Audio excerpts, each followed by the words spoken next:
हम एक नियमबद्ध तरीके से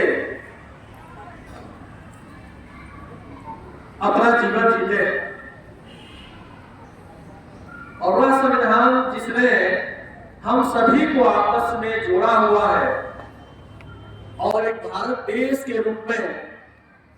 हम सब सामूहिक रूप से मिलकर कार्य करते हैं और अपने लक्ष्य तक पहुंचने का प्रयास करते हैं। क्योंकि आप सभी जानते हो कि किसी भी देश, किसी भी संस्था या किसी भी परिवार को सुचारू रूप से चलाने हेतु कुछ नियम, कुछ कानून, कुछ कर्तव्य, कुछ अधिकार की आवश्यकता होती है। उसी क्रम में जब भारत आजाद हुआ तो भारत को एक देश के रूप में सामूहिक रूप से मिलकर कार्य करके आगे बढ़ाने का दायित्व हम लोगों के ऊपर आया और तब हमारे देश के बहुत सारे मनीषियों ने संविधान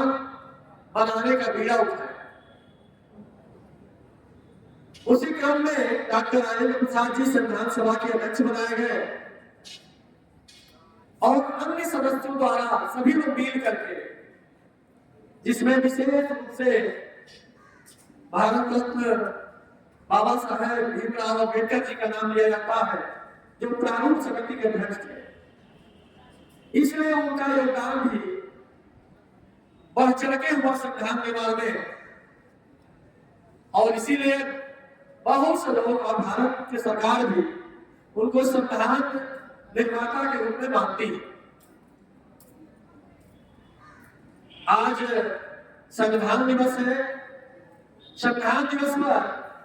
संविधान की प्रस्तावना का वाचन और उस संकल्प को हम लोगों को लेने के लिए निर्देशित किया गया है और यह इसलिए कि हमको यह जानकारी हो कि संविधान क्या देता है और हमको क्या करना चाहिए। वो मूल उद्देश्य संविधान की आत्मा कहते हैं प्रस्तावना को, वह संविधान की आत्मा है। केवल उसका वाचन आप करेंगे तो आपको समझ में आ जाएगा कि हमारा संविधान चाहता क्या और हमें संविधान देता क्या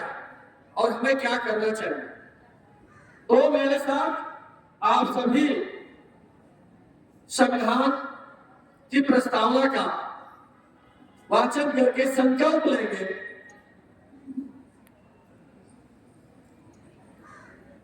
कि हम भारत के संविधान को आज संविधान दिवस पर हम तो बनाया, ठीक है,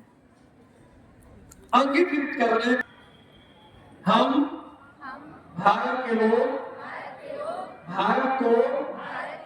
एक संपूर्ण प्रभुत्व, संपन्न, समाजवादी, धर्मनिरपेक्ष, लोकतंत्रात्मक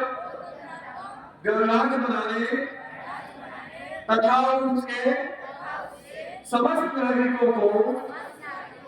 निम्नलिखित सुनिश्चित करने के लिए सत्य निष्ठा से संकल्प लेते हैं। न्याय, सामाजिक, आर्थिक और राजनीतिक विचार, अभिव्यक्ति, विश्वास, आस्था और पूजा की स्वतंत्रता, प्रतिष्ठा और अवसर की समानता और उन सभी के बीच समानता को बढ़ावा देना, व्यक्ति की गणना और राष्ट्र की एकता और अखंडता को सुनिश्चित करने वाली प्रभुता हम अपनी संविधान सभा में आज 26 नवंबर 1949 को इस संविधान को स्वीकृत, अधिनियमित और आत्मार्पित करते हैं। संविधान की प्रस्तावना है जिसे आप समझेंगे तो